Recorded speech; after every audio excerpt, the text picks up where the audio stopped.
Card করে দিয়ে রেশনিংয়ের ব্যবস্থা করা যায় এই বিষয়ে আমরা ইতিমধ্যে উদ্যোগ নিয়েছি এবং আমাদের কার্যক্রম চলমান আছে। আমরা এসেছি, আমাদের উপর ভরসা রাখুন। শ্রম সংক্রান্ত অভিযোগ পর্যবেক্ষণ কমিটি আমরা করেছি। সেই কমিটিটি দায়িত্ব নেওয়ার পর গতকাল থেকেই তারা কাজ শুরু করেছেন এবং ইতিমধ্যে একটা হটলাইন নাম্বারও চালু করা হয়েছে।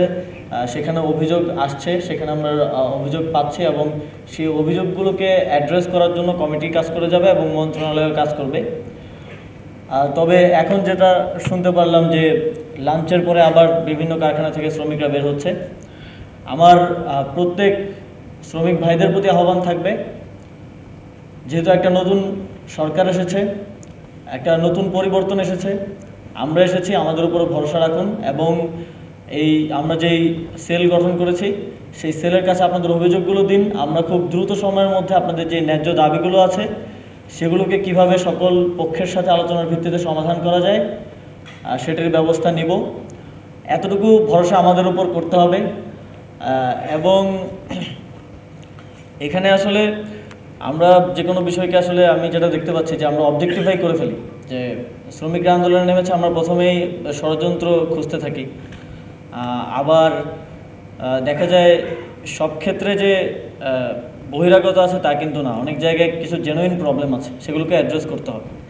আমি মালিকদের মধ্যে এই প্রবণতাটা দেখি যখন আমি কথা বলছি যে এখানে বহিরাগতরা করছে বা এখানে শুধু ইন্ধনে হচ্ছে। এই যে স্যালারি আটকে আছে, স্যালারিটা বকেয়া বেতন যেটা মূল সমস্যা, এটাকে আগে অ্যাড্রেস করতে হবে। International Standard University, New Dimensions in Education. দাবি এসেছে এবং 2023 সালে এটা আশ্বাসও দেওয়া হয়েছিল যে রেশনিং ব্যবস্থাটা সরকারের পক্ষ থেকে করার। আমরা ইতিমধ্যেই টিসিবির সাথে কথা বলছি। আর সেখানেও আপনারা জানেন কিছু সিন্ডিকেট আছে, সিন্ডিকেটের মাধ্যমে দেখা যায় যে এক পরিবারের কাছে একজনের কাছে 11 জনের রেশন চলে যায়, 12 জনের রেশন চলে যায়। তো আমরা টিসিবির সাথে কথা বলছি কিভাবে যেই শ্রমিকদের যেই এরিয়াগুলো আছে যেখানে তারা থাকে সেখানে টিসিবির কার্যক্রম বৃদ্ধি করা যায় এবং কার্ড করে দিয়ে রেশনিংয়ের ব্যবস্থা করা যায় এই বিষয়ে আমরা ইতিমধ্যে উদ্যোগ নিয়েছি এবং আমাদের কার্যক্রম চলমান আছে।